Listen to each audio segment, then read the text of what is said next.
All right, everybody. I think Toughbuilt has been out on the market for a while where people are curious. I think a lot of people have seen like the holders and the big tool holders on the side and all the rail attachments, and maybe people are curious about what they have to offer. So I thought I'd give my 2 cents. I've had them for about 2.5 years now, and I've carried it through some mud for sure, and got a lot of use out of these, and some more than others. This one mainly just stays in the car, but these two and this guy have been dragged out to a lot of job sites. So just want to give you my opinions on them. I think they call these the compact ammo crates. I'm not exactly 100% sure on the name, but they come from Toughbuilt with a bunch of dividers, and I think there's advantages to keeping the dividers in some cases, but in other cases it's nice to remove them. Um, just So I have my one here. This one carries, it's pretty empty right now. I actually have taken a bunch of stuff out, and I'm mostly using a backpack just because I'm on a 40-acre job site right now, so a lot of my stuff is out of these. But like I have my toner that I can fit in here. This isn't like the standard case that it comes in, but and then I've got some locks. I've got an air, a little blower for getting concrete dust out of some board holes, an attachment for my roto hammer. I've got a battery and tie wire spool, some number books. It carries a lot. This one makes use of their dividers more, and I can store a lot in here. There's a pretty insane amount of tools in here if you really think about it, and I think the organizers are pretty good. Sometimes they pop up and some tools will get stuck down low, so you just kind of have to like adjust these. You'll just push them down occasionally, and but yeah, it holds a lot of tools. Has some pretty great organization. You put like little organizers in there yourself, so you can organize like bits. This doesn't come with it, but it was a nice kit that I found, and you can put a lot of stuff in here. That is for sure. One thing that I will say that doesn't really do any differently than Milwaukee is these fall down all the time. Like so many times I've been like digging around for something and this will like fall on my head. It's the most annoying thing. And I think Flex makes one that has struts. And that's a cool thing I think that they offer, but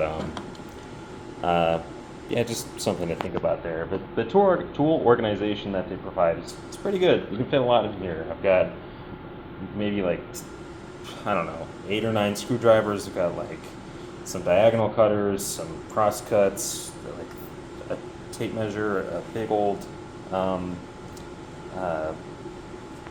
little, completely blanking on the name of this, pipe tubing cutter. Fit a lot in there for sure.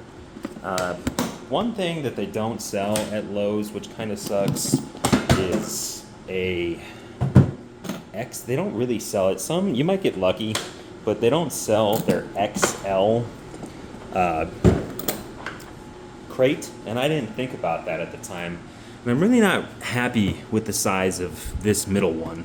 This middle one is like just too small. This is the one that they sell in store. This is the large. I would say go for the XL because there's just so much more. There's just so much left on the table that it would be great had they offered that in store instead of the large. But it still carries a lot. Like I've got a grinder, a sawzall, a parts bag, some Allen T-handles that I never use. I should probably get rid of those. I've got one of the attachments for the wire spool holder, which I've used, came in handy maybe once when I was on a very small job site. You can see how much I use it. I can't even put it on. Very small job site, and they didn't even have like anything to put the wire. Oh, it's upside down. That'll do it. Put the wire on, so like we didn't even have like pipe really, so I used like a 1/2 inch like piece of pipe in here and set it up with like, I think I set it up like this. It was kind of an interesting way to do it. I like set up one box like this, and then another box like really far away, and then we pulled like, we did like 6 circuits or something. But it's kind of a nice attachment. It comes with like a little bar that you can use, and it's not that large, but you know, it's a nice thought, like have your own wire spool thing. I think it's a little gimmicky, but one of my favorite parts that I had from them that was an attachment for the rail was the large tool holder, and the construction has this aluminum like little cleats, but it doesn't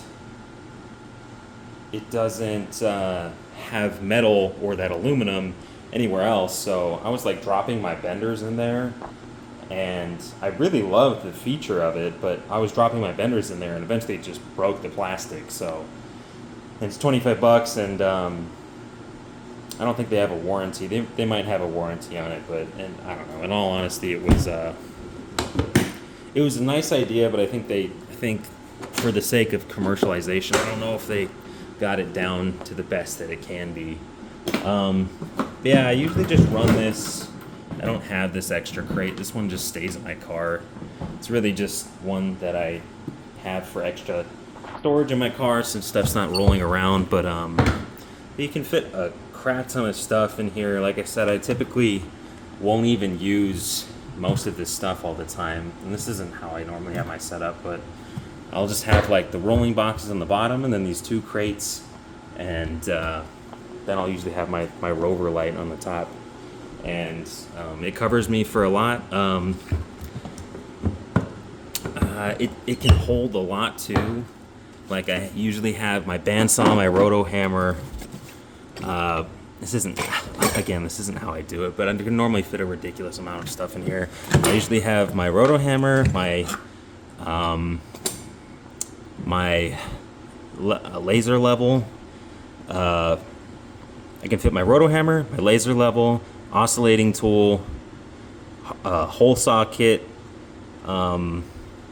like a bunch of roto bits, locking extensions, bunch of parts bags that I have. A bunch of these parts bags for like 832, 632 screws, like Phillip, like wood screws, metal self tappers, just a bunch of different kits. And then like I could put like a couple hammers in here too, like not like a sledge, but like just a claw hammer. And usually I have bandsaw blades in here too. But it can fit a lot. It's pretty deep. I think the rail attachments are nice in theory, but I don't know if they've been executed in the greatest way possible for longevity of use. I do like that their work surface is flat for the most part, and it's got this lipped edge. It's like if you pour out a bunch of screws, like they're not going to fall anywhere. And the wheels do get gunked up. I have in the past had to clean out these after it rained, and there was just so much mud in here. I mean, that's just mud for you, but yeah, it's an interesting new take. I like the fact that they don't stand out as much if someone's looking in your car.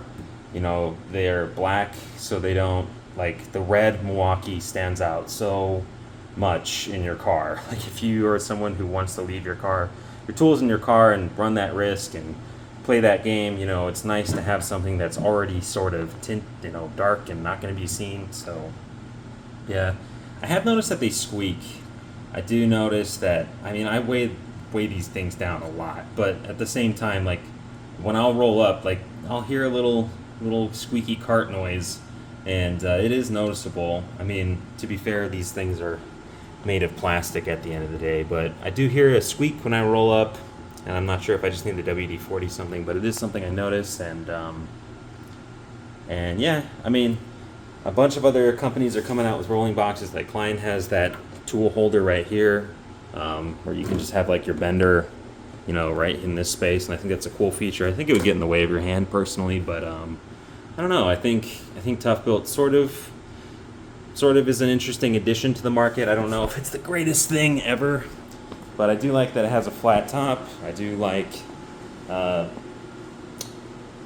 that they are going to be a darker color and not be seen as well in your vehicle, and I think that amounts for a lot. I've never had any leaking with them. All around, I think they're pretty good, and I hope Toughbuilt stays up afloat longer. Not really sure if they are. Seems like they had a big launch, and then after that, not so much. But I'm they're I would say they're pretty near the top in terms of quality. Maybe not the best, but they are nice. They do come with some nice features.